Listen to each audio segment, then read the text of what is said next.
오늘 말씀은 잠언 2장의 말씀 잠깐 같이 보도록 하겠습니다. 제목을 더 부지런히 찾기를 이렇게 잡아봤습니다. 우리가 지난주에 1장을 보면서 제목이 그거였죠. 더 늦기 전에 듣기를. 스크린에 아마 비교를 해놨을 것 같은데요.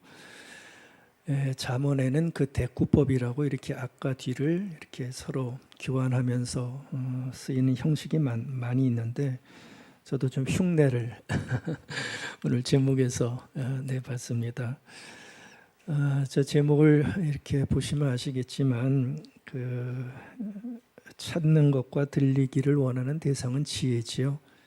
지혜가 잘 들리기를 우리는 원하는 거고, 또 오늘 그 지혜를 부지런히 찾기를 원한다는 마음인데, 이제 제목을 여러분들이 보시면 알겠지만 그 지혜를 대하는 태도가 그 오늘 제목이 더 진취적이고 적극적이라는 것 아마 느끼실 수 있을 것입니다. 들린다는 것은 아무래도 수동적이죠. 그렇죠? 누군가가 얘기를 해야 들리는 거기 때문에 좀 수동적인 면이 있지만, 이 찾는다는 것은 내가 찾지 않으면 찾을 수가 없는 거기 때문에 훨씬 더 적극적이고 또 능동적인 우리의 행동이 아마 될 수밖에 없을 것입니다. 지혜를 대할 때 저 두 가지가 다 필요합니다. 하지만 더 원하는 것은 아마 지혜자도 그것을 알았기에 조금 더 이 장에 와서 강조를 하고 있는 듯한 느낌을 받을 수가 있습니다. 우리가 보았지만 지혜자에게는 아주 좋은 마음이 있습니다. 아비의 마음을 가지고 있다고 그랬죠. 그래서 잠언의 내용을 보면 이제 9장까지 계속 아비로 이 지혜자가 소개되어지고 있습니다. 근데 그 아비의 마음을 가지고 있는 지혜자는 그런 마음을 가지고 있는 거죠. 자기의 마음을 잘 듣는 것도 중요하지만 그것보다도 좀 더 적극적으로 당신들이 그 지혜를 찾고 구하면 좋겠다 하는 그 설득, 그것을 오늘 2장에서 사실해 주고 있습니다. 더 바람직한 자세를 얘기해 주고 있는 거겠죠. 저는 오늘 본문을 참 중요하게 읽었습니다. 바라기는 여러분들도 짧은 시간 보는 내용이지만 동일한 공감을 하면서 2장의 말씀을 대하면 참 좋겠습니다. 문장 하나 좀 읽고 가겠습니다. 그 히에로니무스라고 하는 4세기의 아주 유명한 교부입니다. 제롬으로 알려진 성경도 번역을 많이 한 아주 대표적인 교부인데, 그분의 내려오는 글 중에 하나가 이런 글이 있습니다. 지금 시대가 300년 후반대입니다. 그러니까 로마가 아주 격변하고 있는 시대죠. 동로마, 서로마 이렇게 격변하는 아주 복잡한 그런 시기인데, 시대에 맞물려서 교회도 굉장히 큰 변화와 어려움을 겪고 있는 바로 그와 같은 시대의 배경입니다. 그때 이 히에로니무스라고 하는 교부가 그 광경을 보면서 아주 의미심장한 말 한 구절을 남겨줬습니다. 배가 침몰 중인데 배가 침몰하고 있습니다. 근데 우리는 배에 실린 어떤 화물, 만을 좀 넣었으면 좋겠어요. 배는 침몰 중인데 그런데도 우리는 배에 실려 있는 어떤 화물만 걱정하고 있다. 그 당시에 여러 상황을 보면서 아주 의미심장한 한 구절을 남겨줬습니다. 배가 침몰하면 화물이 소용이 있습니까? 없습니까? 아무 소용이 없잖아요. 근데도 사람들은 참 어리석은 게 배는 침몰하고 있는데 그러면 배를 구할 생각은 하지 않고 이상하게 배에 실린 화물만을 여전히 걱정하고 있고 그것을 어떻게 하면 안전하게 구할 수 있을까만 그러니까 우리식으로 얘기하면 잿밥에만 관심을 여전히 두고 있다라는 것을 얘기를 해주고 있는 것이죠. 저는 저 구절이 참 우리의 삶의 여러 상황에 적용할 만한 구절이다. 그런 생각으로 봤습니다. 가정의 삶도 그렇고 또 교회와 뭐 사회도 마찬가지죠. 참 여러 상황에 대입할 만한 굉장히 의미 있는 문장으로 볼 수밖에 없습니다. 만약에 말입니다, 여러분들, 저 배가 우리 시대의 교회라고 한다면 여러분들 이 교회가 어떻게 지금 처해 있다고 생각하십니까? 배가 우리 시대의 교회라고 한다면 한국 사회의 교회겠죠. 이 배가 여러분들은 잘 가고 있다고 지금 생각하십니까? 어떤 생각을 하시는지 모르겠습니다. 배가 잘 가고 있는 게 아니라 참 위태하게 가고 있는 것 아마 많은 이들이 다 동감하실 것 같습니다. 코로나를 겪고 있으면서 교회와 또 교회 안에 있는 신앙인들이 참 아슬아슬하게 이 시대를 우리는 건너가고 있다는 생각을 안 할 수가 없는 거지요. 가라앉고 있다고 한다면 좀 너무 심할까요? 그런데도 말입니다. 바로 이 문장이 그래서 필요한 것 같아요. 이렇게 가라앉고 있는데도 걱정하고 생각하고 염려하고 있는 걸 보면 화물 걱정만 하고 있는 건 아닌가라는 생각이 들어요.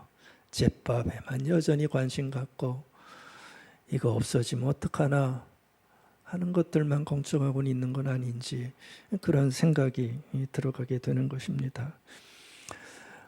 이렇게 물으시면 어떨지 모르겠습니다. 흔들리고 있다는 증거가 있습니까? 당신의 주관적인 생각 아니요. 침몰하고 있다는 증거가 있습니까? 이렇게 물어본다면 저는 있다고 얘기를 합니다. 증거가 있냐고요? 증거가 있지요. 증거가 있죠. 저는 한마디로 말씀드릴 수 있습니다. 증거가 뭐냐 하면 여러분들 우리가 지금 신뢰를 상실하고 있어요. 신뢰 상실. 스크린에 내자 딱 박혀 있죠. 교회라는 배가 침몰하고 있느냐? 침몰하고 있어요. 왜요? 신뢰를 상실하고 있기 때문에 침몰하고 있고 가라앉고 있다고 감히 말씀드릴 수가 있습니다. 통계를 굳이 제가 갖고 오진 않았어요. 많은 통계가 나와 있는데 뭐 통계를 굳이 나열하지 않아도 우리가 보면 알잖아요. 교회를 향한 또 저 같은 목사들을 향한 신앙인을 향한 신뢰를 보면 완전히 바닥입니다. 완전히 바닥입니다. 통계마다 조금씩 틀리지만 이제는 10%대로 뚝 떨어졌어요. 이거는 거의 신뢰하지 않는다는 거나 마찬가지입니다. 어떤 때는 어떤 곳에는 18%. 목사들의 말을 믿어주느냐, 교회를 신뢰하느냐 물어보면 18%, 뭐 젊은 분들한테는 15% 거의 안 믿는다는 겁니다. 그렇죠? 그러니 여러분들 무슨 말이 더 필요하겠습니까? 사람의 개인이나 어떤 단체나 신뢰를 잃어버리면 뭐 다 잃어버린 거 아닙니까? 아니 믿어주질 못하는데 뭘 어떻게 하겠습니까? 뭘 쓴다 해도 안 믿어준다는데 뭐 그러면 뭐 다 잃은 거나 마찬가지인데 지금 우리의 형편이 바로 이 4세기에 로마 시대 격변 겪고 있고 그 안에서 교회가 힘들어하는 시대에 그 얘기했던 그 교부의 말이나 뭐 우리의 상황이나 이렇게 뭐 다를 것이 없는, 그럼에도 여전히 잿밥에만 여전히 무슨 교회의 성장이라든지 목사들의 명예라든지 뭐 얼마나 많아요. 잿밥이 교회는 다 무너져가고 있는데 그런 건 아닌지 생각을 안 할 수가 없습니다. 왜 이렇게 됐을까요? 오늘 잠언서의 말씀과 연관이 되기 때문에 제가 서두에서 말씀드리는 겁니다. 여러분들이 관심이 없더라도 그래도 우리 다 같이 교회라는 한 배를 타고 가는 사람들 아닙니까? 그러니까 조금이나마 좀 마음의 책임을 가지고 함께 좀 들었으면 좋겠어요. 왜 이렇게 됐을까? 뭐 자잘한 이유들 많이 있습니다. 그거 다 빼고요. 크게 제가 생각하는 거 두 가지를 말씀드리면, 하나는 우리 안에서 하나님을 잃어버리고 있기 때문이다. 가장 큰 이유죠. 여러분들, 하나님을 우리 신앙인들이, 저 같은 목사들이 하나님을 잃어버렸어요. 뭐 믿지 않는다는 게 아니라 잃어버렸어요. 삶에서. 그렇죠? 그러니까 하나님을 잃어버리면 어떻게 되겠습니까? 우리의 삶이 사람들에게 보여줄 만한, 또 사람들이 인정할 만한 그런 모습이 있어야 되는데 그러한 것이 없어질 수밖에 없게 된 것이요. 쉽게 얘기하면 하나님을 상실했고 삶을 상실한 거지요. 그래서 윤리를, 신앙인의 삶을 솔직히 우리가 많이 보여주지 못하고 있습니다. 하나님 의식은 너무 약하고요. 사람만 의식하면서 살아갈 때가 참 많습니다. 물론 하나님도 의식하고 사람도 의식해야 되겠죠. 근데 하나님에 대한 의식이 있어야 사람에 대한 의식도 올바러지는 건데, 하나님에 대한 의식은 거의 안 하니까 뭐 사람에 대한 어떤 것만 의식하면서 살아가는 모습이 우리 안에, 글쎄요, 뭐 사람마다 조금씩은 틀리겠지만 평균적으로 보면 대세입니다. 이게 대세예요. 왜 신뢰가 사람들에게 잃어버리게 됐을까요? 저는 굉장히 큰 비중으로 이 두 가지를 생각하고 싶습니다. 속상한 일입니다. 신앙인들의 입장에서는 그렇지만 사실입니다. 하나님에 대한 비중이 없어요. 삶에. 심각한 거 아닙니까? 하나님에 대한 의식이 살아있어야 되는데 그게 없어요. 그렇지 못하니까 뭐 나오는 행동이 사람을 의식하는 행동만 나오는 거고, 하나님의 뜻에 어긋나는 행동이 나오니 윤리를 상실한, 사람들에게 보여줄 만한 모습이 사라질 수밖에 없게 되는 거죠. 여러분들, 위태로운 게 맞습니다. 위태로운 게 맞습니다. 다 각설하고요. 우리가 침몰하지 않으려면 이 무너져버린 이 두 가지를 회복할 수밖에 없습니다. 그래야 잃어버렸던 신뢰가 조금씩 올라올 수 있습니다. 몇 년 걸릴지 모르겠습니다. 좀 오래 걸릴 거예요. 그래도 이 두 가지를 우리가 회복하기 시작해야만 이 신뢰를 우리가 다시 끌어올릴 수가 있습니다. 회복하는 방법은 거꾸로 하시면 되지요. 그렇죠? 하나님을 회복하시면 됩니다. 하나님을 깊게 더 많이 삶에 비중 있게 만드시기 바랍니다. 하나님이 사라지면 다 사라지는 겁니다. 뭐 어떡하겠습니까? 하나님을 회복해야 되고요. 그 하나님을 회복하는 데서 나온 신자다운 삶을 어떻게든 우리가 삶에서 살아가기 시작할 때 우리는 신뢰를 회복할 수가 있게 되어지는 것입니다.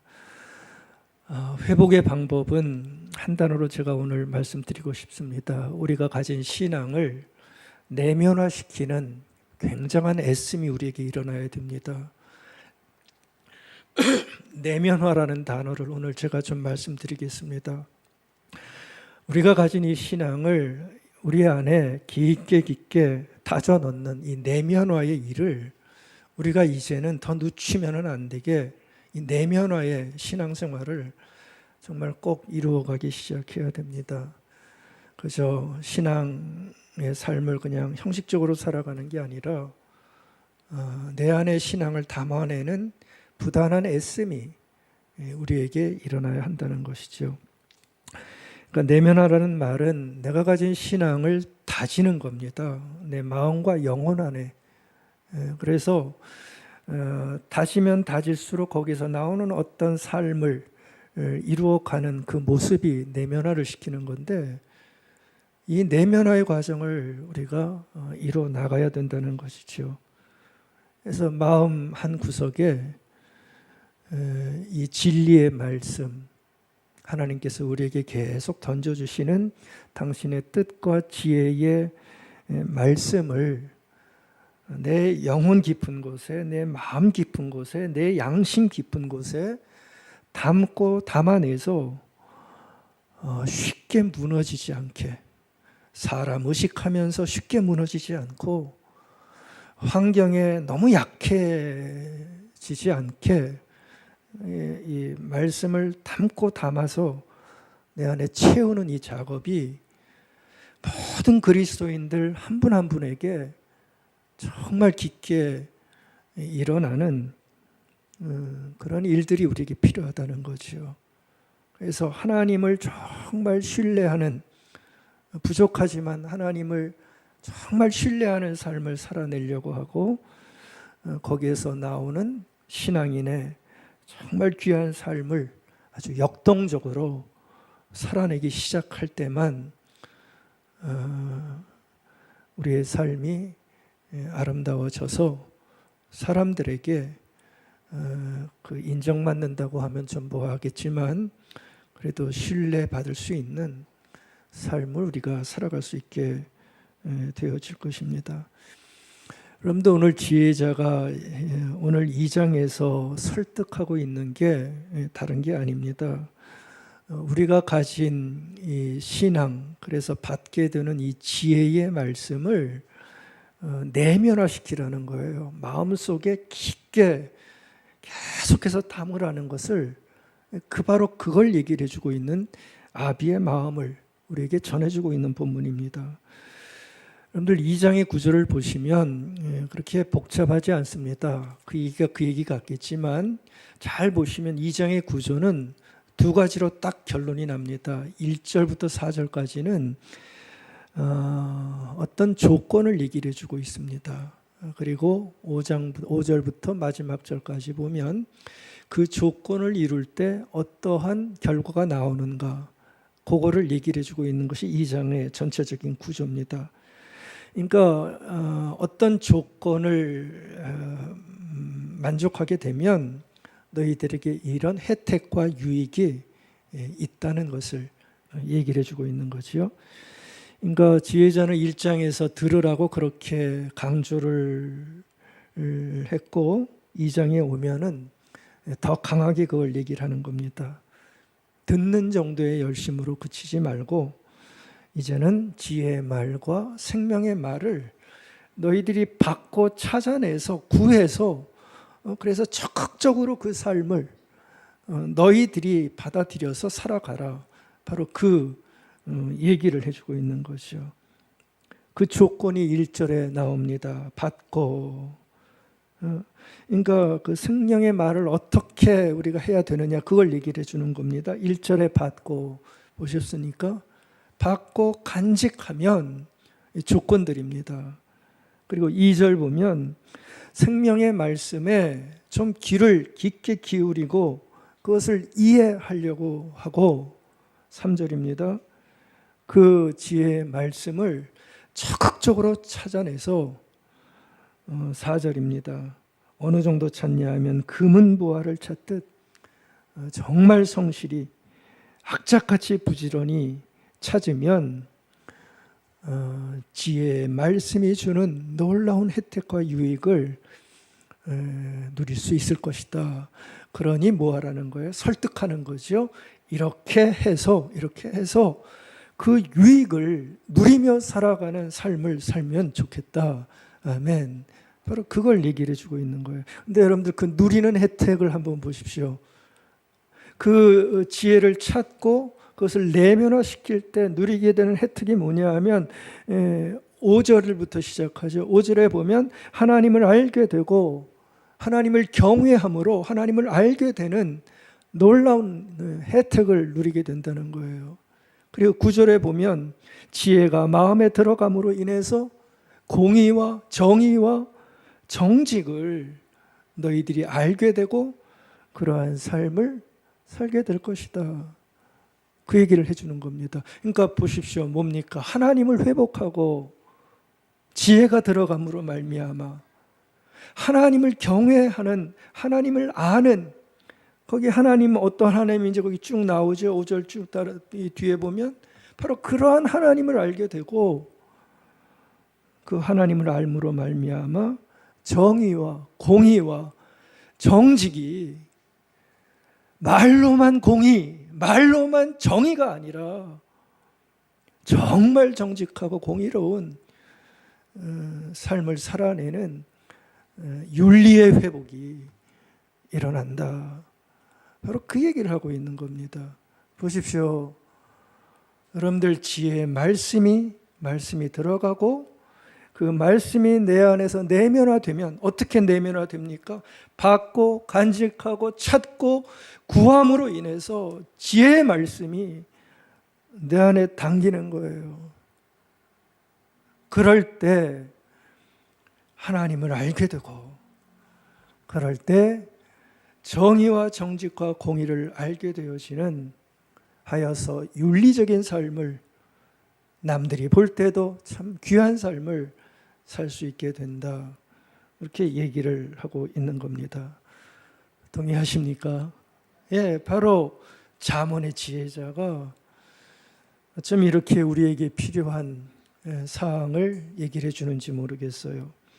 그러니까 관건은 뭡니까? 부지런히, 정말 부지런히 지혜의 말씀을 구하고 참고 찾고 담아내는데 우리의 관건이 있습니다. 그러면 신앙이 다져지는 거죠. 그렇죠? 다 사라지는 게 아니라 내면화가 일어나는 거예요. 내면화가 일어나는 거예요. 예, 이게 아무 조건 없이 이렇게 되면 좋겠지만 지혜자는 그렇지 않다는 것을 조건을 걸면서 우리에게 얘기해 주고 있습니다. 그래서 말씀을 강하게 원하고 찾아내는 그런 갈망과 삶의 과정을 통해서만 이러한 일들이 우리에게 일어난다는 것을 얘기를 해 주는 거죠. 그러니까 지혜자가 얘기하는 겁니다. 찾아야 된다. 그렇죠? 찾아야 된다. 우리 찾아야 됩니다. 지금처럼 찾지 않으면 배는 침몰할 수밖에 없습니다. 여러분들 여기에 맛있는 빵이 있다고 생각해 보십시다. 빵이 있고 사람들은 배가 고파요. 근데 빵이 있는데 여러분들 이 빵을 갖고 있으면 여러분들은 어떤 사람에게 이 빵을 주고 싶으시겠어요?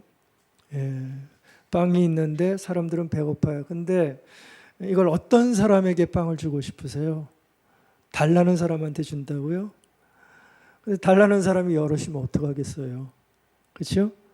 그리고 배가 고파서 달라긴 하는데 뭐 주든지 말든지 그냥 나무 밑에 앉아서 입 벌리고 앉아 있는 것처럼 아무것도 안 하고 그냥 뭐 빵만 달라고 이러면 주고 싶은 마음이 있겠습니까? 저 같으면 이런 사람들에게 주고 싶습니다. 빵이 있을 때 그 빵을 보고 물론 빵이 탐나지만 여러 사람이 구하기에 어떤 대가라도 지불하여 기꺼이 어떤 대가라도 지불하여 애를 쓰며 달라고 하는 사람이 있다면 저는 솔직히 그런 사람에게 주고 싶습니다. 아마 모든 사람의 마음이 그럴 거예요. 어떤 대가를 지불하고서 그 빵을 달라고 하는 사람, 그 사람에게 주고 싶은 거지 어떤 사람에게 주고 싶겠습니까? 여러분들 빵이 이게 지혜라면, 말씀이라면 아마 이 지혜도 마찬가지일 겁니다. 그래서 4절에서 그 비유를 하는 거잖아요. 은을 찾는 것처럼 어떤 보화를 찾아내는 것처럼 얼마나 열심히 찾겠습니까? 보화가 묻혀 있는데 그렇게 열심히 찾는 것처럼 대가를 지불하고 노력을 지불하고 하는 그 헌신이 있는 사람이 이 보화를 지혜를 찾게 될 것이다. 그렇게 얘기를 해주고 있는 거죠. 저는 맞는 말이라고 생각합니다. 어떤 목사님이 새벽마다 굉장히 일찍 나와 기도하는 자기 집사님을 보면서 늘 고맙게 생각을 했대요. 진짜 있었던 일입니다. 목사님보다 항상 일찍 나와서 먼저 집도 좀 먼 듯한데 맨날 일찍 나와서 기도하는 그 집사님이 있었대요. 그래서 집사님한테 새벽마다 참 대단하십니다, 집사님. 한마디 인사짝 건넸다고 합니다. 근데 그 집사님이 하는 말이 이런 얘기를 하더래요. 목사님, 지금 가락시장은 불이 환합니다. 지금 가락시장은 불이 환합니다. 그 교회가 가락시장 옆에 있었어요. 일찍 나와서 참 수고하십니다. 그 얘기를 건넜더니 하시는 말씀이 목사님, 지금 가락시장은 여기보다 훨씬 더 불이 환합니다. 이런 얘기를 했다는 거죠. 목사님이 한 대 탁 얻어맞았다. 그런 말씀을 하셨습니다. 여러분들은 아십니까? 새벽에 가락시장에 불이 환한 이유를? 새벽에 노량진 수산시장에 불이 환한 이유를 아십니까? 알기를 바라겠습니다. 그 정도로 애쓰면서 뭔가를 구하기 위해 살아가는 사람들의 노력이 있다는 거죠. 하물며 영적인 지혜, 영적인 강구를 그렇게 하지 않아서야 되겠습니까? 하는 말을 하고 있는 건지도 모르겠습니다. 여러분들, 우리 신앙의 삶, 또 하나님을 추구하는 이 삶, 그리고 우리가 이 땅에서 신뢰를 회복하는 삶을 살기 위해서는 바로 이러한 과정이 필요합니다. 말씀을 받고 그것을 다져서 깊게 찾을 때 바로 그때만 회복이 일어나고 우리의 삶의 아름다운 모습을 우리가 살아낼 수가 있습니다. 이것이 끝끝내 이루어지면 결코 사람들은 성도들의 모습을 보고 멋있다, 정말 우리와 다른 게 있다라는 말을 아마 하지는 못할 것입니다. 여러분들 1절에 보면 받는다는 단어가 나옵니다. 근데 받고 다음에 나오는 동사 한번 보시겠어요? 받고 다음에 무슨 동사가 나옵니까? 간직하다는 동사가 나오지요. 그러니까 보십시오. 받다에서 한 단계 점프하고 있는 거예요. 고조하다로, 간직하다로 고조하고 있는 겁니다. 그러니까 지혜의 말을 받는 것으로 끝나지 말고 어떻게 하라는 겁니까? 쌓고 축적해 나가라는 거지요. 이게 정말 큰 관건입니다. 지혜의 말씀을 들어서 좋다, 받았다면 받은 것으로 멈추지 말고 한 단계 점프해서 간직하라, 이건 축적하라는 말입니다. 계속해서 당신들의 영혼 속에, 마음 속에 뭐 하라는 거예요? 내면화시키고 집어넣으라는 거죠. 바로 지금 지혜자가 이 얘기를 해주고 있는 거예요. 여러분들, 이 축적한다는 말이, 간직한다는 말이 어떤 것을 내면화시키는 가장 기본적인 자세 아닙니까? 그렇죠? 뭔가를 내 안에 담으려면 이 축적이 이루어지지 않으면 내면화는 이루어질 수 없습니다. 내면화를 이루는 가장 기본적인 자세예요. 받고, 그 다음에 쌓고, 또 받고, 쌓고, 잊어버리면 다시 쌓고, 축적해 나가는 것이요. 그래야 되는 이유가 뭐겠습니까? 주님께서 요한복음 8장 32절에서 말씀하신 것처럼 진리를 알아야 되기 때문에 주님 그러셨죠. 진리를 알지니 진리가 너희를 뭐 한다고요? 자유케 하리라. 아멘. 여러분들, 진리가 우리를 자유케 하기 때문에 지혜의 말씀과 생명의 말씀이 내 안에 들어올 때, 그것이 쌓여질 때 우리는 그만큼 자유함을 누리는 그 삶을 살 수가 있기 때문에 쌓고 쌓을 수밖에 없는 그 일을 해야 된다는 거죠. 여러분들 매는 게 많으시잖아요. 얼마나 우리를 매는 게 많습니까? 근데 기억하십시오. 매인 게 많을수록 진리를 쌓고 말씀을 쌓게 돼서 그것이 우리를 자유하게 만든다는 사실도 여러분들 꼭 아시기 바랍니다. 세상의 것들은 우리를 매이기만 하지 자유를 주지 않습니다. 근데 진리가 우리를 자유케 합니다. 그러므로 우리가 원하는 것은, 우리에게 원하는 것은 야고보서가 1장 5절에서 얘기했잖아요. 우리에게 후히 주시고 부족하다 꾸짖지 아니하시는 그분께 나아가 구하는 것이, 그것이 바로 우리의 삶이라는 것을 얘기를 해주고 있습니다. 그 구할 때 우리에게 주시는 말씀이 있으면 거부하지 말고, 한 단어 나오죠. 온유함으로. 온유하다는 게 뭐예요? 자꾸 이렇게 튕기지 말라는 거예요. 후히 주시는 그 하나님께 구했으면 그때 주시는 말씀을 마음 열고 좋은 마음으로 좀 받아내라는 겁니다. 그래서 내 안에 축적시켜 나갈 때 바로 그때 하나님을 경외하는, 하나님을 알게 되는 놀라운 은총을 우리가 누릴 수 있고요. 또 어떤 이에게도 부끄럽지 않는 공의와 정직과 정의를 실제로 삶에서 살아가는 그런 일들이 일어날 수 있다라고. 글쎄요, 우리는 믿기 때문에 말씀이 있다면 그 말씀을 받고 간직하는 삶을 살아서 내면화시키는 일을 우리가 해야 된다는 얘기입니다. 여러분들 해볼 만한 삶의 모습입니다. 지혜자가 설득하고 원하는 것처럼 여러분들 지혜를 받아서 그것을 간직하고 구하는 내면화의 과정을 살기 시작할 때 우리의 삶은 좀 더 진실해지고 하나님을 알아가는 귀한 삶의 모습을 비로소 경험할 수 있다고 저는 믿습니다. 전해오는 랍비의 말 한마디가 있습니다. 지혜의 말을 100번 반복하는 사람과 지혜의 말을 101번 반복하는 사람은 다르다, 이런 얘기를 해줬습니다. 100번 정도 반복하면 많이 하는 거잖아요. 근데 그렇게 많이 한 사람이라도 한 번 더 반복하면 또 다르다는 것을 얘기를 해주고 있습니다. 계속해서 축적해 나가라는 지혜를 우리에게 얘기를 해주고 있는 것입니다. 우리가 지난주에 말씀드린 것처럼 우리 신앙인의 삶에는 성찰이 있어야 됩니다. 성찰이 묵상이라고 할 수 있겠죠. 여러분들, 신앙인의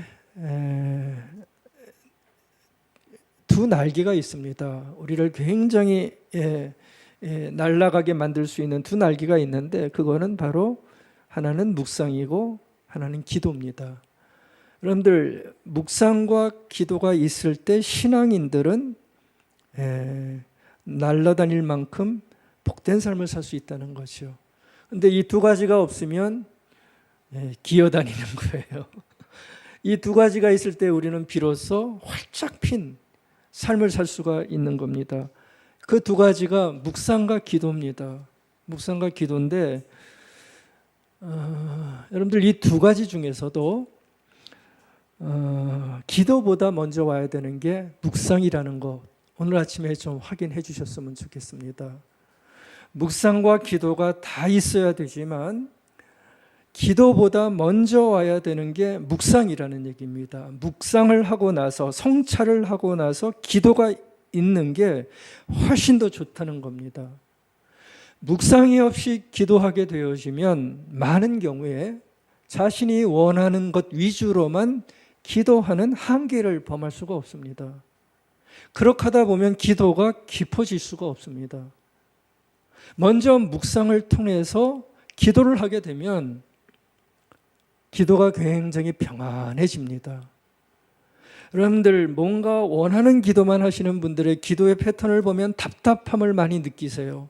기도가 안 된대요. 기도가 왜 이렇게 안 돼요? 안 되지요. 될 수가 있나요? 자기 걱정만 놓고 기도하시는 분은 기도가 오래 갈 수 없습니다. 그래서 묵상이 더 먼저 와야 됩니다. 말씀을 통해서 자기를 살펴보고 성찰하며 거기를 그 바탕에서 나오는 기도가 있을 때 여러분들 기도가 깊어지고 기도 속에 은혜가 임하고 기도가 자신의 마음을 위로하는 것을 깊이 느낄 수가 있습니다. 그러니까 성찰이 없는 기도는 묵상되지 않은 기도는 굉장히 피곤한 기도로 우리를 몰고 갈 수밖에 없습니다. 여러분들이 기도를 하실 때도 묵상되어진 기도를 하셔야 됩니다. 그 묵상을 통해서만 기도가 온전하게 설 수 있는 기도가 되어지는 것이죠. 그러니까 어떤 것이든지 기도가 이루어지기 위해서는 깊은 묵상이 먼저 있을 때 기도가 되어질 수 있습니다. 여러분들이 기도가 없다 그러면 묵상이 없는 거나 마찬가지입니다. 여러분들의 삶에 지금 기도가 어떻게 이루어졌나 한번 보시기 바랍니다. 기도가 없고 기도가 답답하신 분들의 공통점은 아마도 말씀에 대한 성찰과 묵상이 별로 없을 거예요. 여러분들 묵상과 기도를 통해서 우리가 신앙인다운 삶을 회복할 수 있다면 꼭 먼저 묵상과 성찰을 회복하시고 그 다음에 기도까지 붙잡으시기 바랍니다. 그럴 때 우리가 내면화되어지는 신앙의 아름다운 것들을 찾아낼 수가 있어요. 기도를 하는 것 같은데 삶이 변하지 않고 교회가 변하지 않는 이유는 다른 데 있지 않습니다. 말씀의 깊은 성찰과 내면화가 없이 자기 만족의 기도만 요구하기에 답답함에서 벗어나지 못하는 거예요. 두려움에서 벗어나지 못하는 거예요. 기도를 해도 여전히 불안한 이유가 왜 그런지 아십니까? 말씀에 대한 깊은 깨달음과 성찰이 내 안에 이루어지지 않고 하기 때문에 기도가 그렇게 불안해지는 겁니다. 하루아침에 되지 않겠지만 이 묵상을 통해서 말씀에 대한 깊은 성찰을 통해서 자기를 살펴보고 상황을 살펴보면서 나오는 기도가 이루어질 때 그 기도는 깊어지고 하나님을 향한 올바른 기도가 이루어지는 출발이 되어질 수가 있습니다. 그렇게 내면화가 이루어져야만 하루하루의 삶 속에 하나님을 의식하면서 살아갈 수가 있는 겁니다. 하나님을 의식하기에 내 행동도 바른 행동이 나올 수가 있게 되는 거죠. 좀 이런 것을 우리가 꼭 좀 다시 이루어 나갔으면 좋겠습니다. 여러분들 10절, 11절, 12절에 보면 이 지혜가 내면화될 때 일어나는 현상 세 가지를 지혜자가 제시를 해줘요. 하나님의 말씀을 쌓아서 축적되어질 때 일어나는 너무나 좋은 현상 세 가지를 얘기를 해준다는 얘기입니다. 첫 번째가 기쁨이고요. 두 번째가 보호가 일어나고요. 세 번째가 구원이 일어난다 얘기를 해줍니다. 보십시오. 기쁨과 보호와 구원. 우리가 얼마나 바라는 단어들입니까? 절실한 단어들인데 보십시오. 이러한 것들이 하나님의 말씀의 지혜가 내 안에 내면화되어져서 성찰되어지고 기도되어질 때 이 세 가지의 현상이 내 안에 일어난다는 거예요. 우리가 누려야 되는 삶의 모습입니다. 10절 보십시오. 지혜가 내 마음에 들어가며 지식이 내 영혼을 즐겁게 할 것이요. 분명히 그러지 않습니까? 지혜가 내 마음에 들어오면 묵상되어져서 내 마음에 쌓이고 축적되어지면 별 수 없습니다. 내 영혼이 즐거워질 수밖에 없다는 거예요. 아멘. 이걸 우리가 놓치고 있지 않습니까? 말씀이 없는데 무슨 즐거움이 있습니까? 신앙인에게. 아무것도 안 남아요. 그러나 보십시오. 지혜가 마음에 들어가면 즐거움이 들어온대요. 이 수준을 우리가 다시 회복해야 됩니다. 여러분들의 마음속에 하루에 한 구절이라도 좋으니까, 한 단어라도 좋으니까 묵상하시고 성찰해 보시기 바랍니다. 그리고 기도해 보시기 바랍니다. 거기에서 잃었던 기쁨과 즐거움이 회복될 수 있는 하나의 시작이 될 수 있을 거예요. 11절 보십시오. 근신이 너를 지키며 명철이 너를 뭐 한다고요? 보호할 것이다. 근신이 뭐지요? 판별력이라고 그랬잖아요. 여러분들 지혜가 나를 근신하게 하면 놀라운 분별력이 생겨서 판별할 수 있는 능력이 생겨서 그 능력이 우리를 지키고 보호해 준다는 얘기입니다. 놀랍지 않습니까? 여러분들 식별이라는 것은 지혜가 없으면 할 수 없습니다. 사람의 지혜는 너무나 약합니다. 눈앞에 보이는 현상만 놓고 따라갈 때가 얼마나 많습니까? 그것이 우리를 결국에는 보호하지 못합니다. 정말 지혜로운 사람은 그 지혜를 가지고 분별하여서 살아가다 보면 나중에 자신도 모르는 보호함이 그 지혜를 통해서 이루어질 수 있다라고 이 지혜자가 우리를 설득하고 있는 중입니다. 12절입니다. 악한 자의 길과 패역을 말하는 자에게서 건져내리라. 그렇죠? 구해 줄 것이라는 얘기입니다. 이게 바로 지혜의 말씀과 하나님의 말씀이 내 안에서 묵상되어지고 성찰되어지고 기도되어져서 내면화되어지는 삶 속에 일어나게 되어지는 놀라운 현상 뭐예요? 기쁨, 보호함, 구원함이 바로 당신들의 삶 속에서 일어날 수 있다. 그러니 뭐 하라는 겁니까? 지혜를 구하고 찾아서 당신들의 마음 깊은 곳에 새겨 넣으라는 지혜자의 권고를 여기서 우리가 발견하게 되어지는 거지요. 여러분들 웬만하면 우리 다 받으십시다. 이런 설득은 당하는 게 좋습니다. 이거 거부하면 뭐가 좋겠습니까? 오늘 말씀도 깊게 묵상하셔서 여러분들의 말씀으로 한번 좀 받으셨으면 좋겠습니다. 얼마나 묵상거리가 오늘 말씀에도 많습니까? 내면화라는 단어 한번 여러분들 개별적으로 묵상해 보십시오. 신앙생활 몇십 년 해왔지만 나의 이 내면을 채우고 있는 게 과연 뭔가를 한번 살펴보세요. 뭐가 나를 도대체 채우고 있는가? 우리는 살펴봐야 됩니다. 그 내면화를 통해서 묵상하고 기도를 할 때 하나님이 주시는 이 혜택이 바로 일어난다 얘기를 하고 있습니다. 좀 잘 받으셔서 누리는 복된 삶 살아가는 여러분들의 인생이 되기를 바라겠습니다.